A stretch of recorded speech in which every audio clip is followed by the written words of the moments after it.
Fondé en 1250 par le général mongol Shagwan, Singmong compte aujourd'hui 5000 habitants à 95% mongols.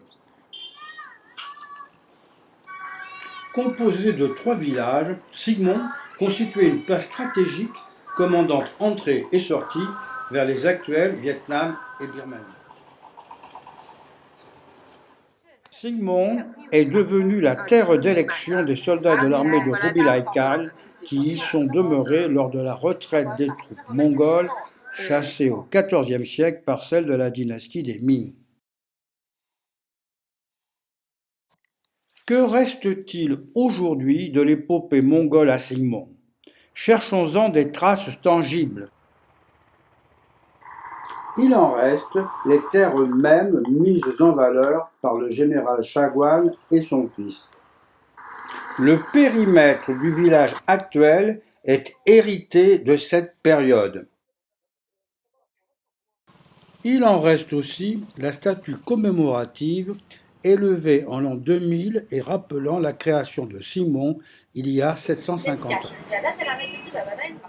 Il y a de vieilles femmes en costume traditionnel mongol de cette région dont on trouve la trace sur les statues des temples. Entrons dans le village pour en savoir plus. Les maisons en pisé, les auvents, les sculptures attestent d'un savoir-faire de maçons et de charpentiers sculpteurs.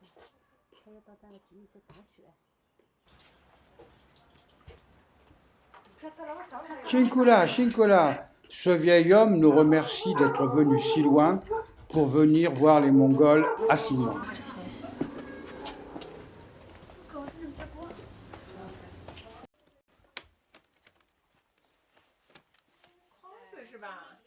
Avec l'artisanat, nous sommes loin des chevauchés mongols, mais c'est pourtant le signe d'une intégration réussie. Voyons cette vieille femme. Elle est fière d'être mongole et nous souhaite la bienvenue. Celle-là nous vante ses broderies. « Oh, elles sont vieilles et usées comme moi, dit-elle, mais c'est le costume de mes ancêtres. » Nous n'en saurons pas plus. Rencontrons notre interlocutrice locale et sa fille. Su Yume nous annonce fièrement « Ici, nous avons les meilleurs charpentiers de la région. 80% des hommes travaillent dans le bâtiment. » La maison du tourisme vend avec nostalgie des articles venus de Mongolie extérieure. Elle recèle aussi la chanson commémorative de l'arrivée des Mongols il y a 750 ans. Et cette chanson commémorative, que dit-elle? Il faut prendre le temps de retranscrire les paroles. Premier essai d'arc-en-ciel. Bon, on commence.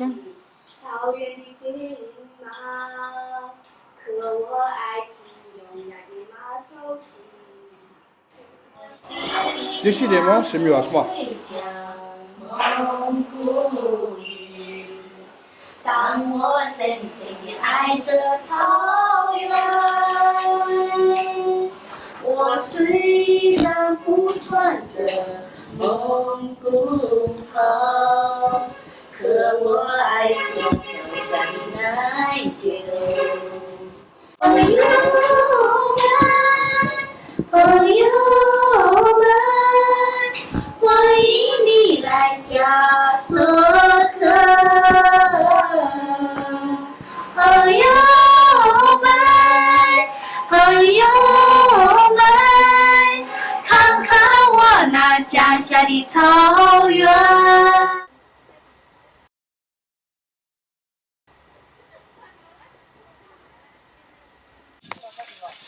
Ils sont charpentiers, bien entendu, et utilisent la technique d'assemblage à tenon et mortaise. Menuisier, charpentier, aussi, jusqu'à la fin des temps. Maçon et agriculteurs. Agriculteurs très suivis par les Mongols du Nord qui leur apprennent les cultures maraîchères. Tous, quel que soit leur métier, travaillent 2 heures matin et soir au jardin.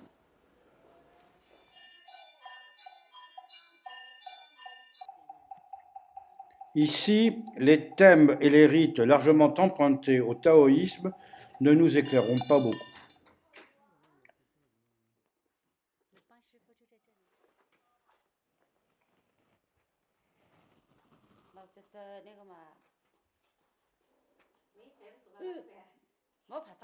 Ces rituels semblent plus proches des pratiques religieuses mongoles. Les statues de Gengis Khan, Kubilai Khan et Luban, le dieu des charpentiers, nous disent que nous sommes dans un temple mongol. Mais plus encore ici, où il faut s'agenouiller pour reconnaître et vénérer les statues de Gengis Khan, Kubilai Khan et Mongke. Et ce panthéon religieux mongol ajoute les statues de divinités locales et Guanyin, déesse de la compassion, symbole même du bouddhisme sinisé. Un temple des ancêtres maintenant transformé pour des activités des personnes âgées. Tous sont issus de familles paysannes. Les meilleurs d'entre eux ont fait des études supérieures payées en nature par leurs parents. Au moment de l'arrivée des communistes, issus de la classe prolétarienne, bon nombre d'entre eux ont pu accéder à des postes proposés par le nouveau régime. Leurs enfants se marient tous avec des Mongols, ce qui pose parfois la question de la consanguinité.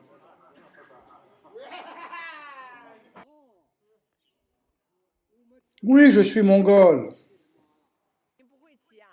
Bien sûr que non, je ne sais plus monter à cheval.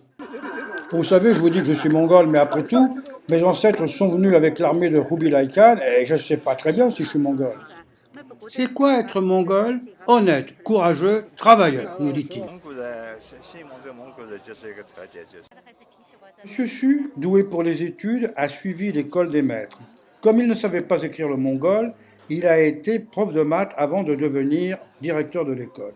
Il enseignait en mandarin puis traduisait en mongol. Il pense que le mongol doit être enseigné en seconde langue, car pour réussir au plan universitaire, il faut absolument aujourd'hui parler le mandarin.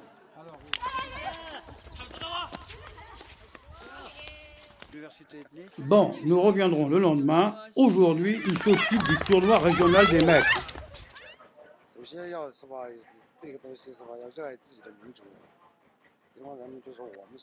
Je suis allé en Mongolie en 1992 lors de la reconnaissance des populations ethniques.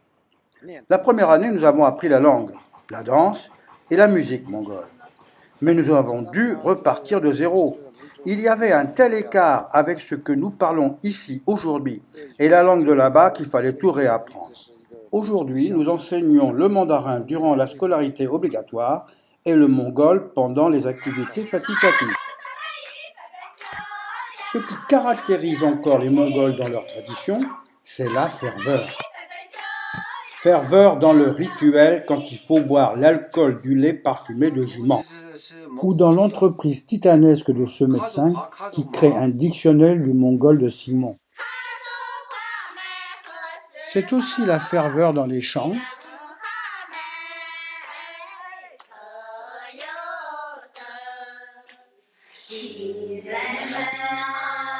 et dans les danses, rappelant le vol de l'aigle de la terre originelle.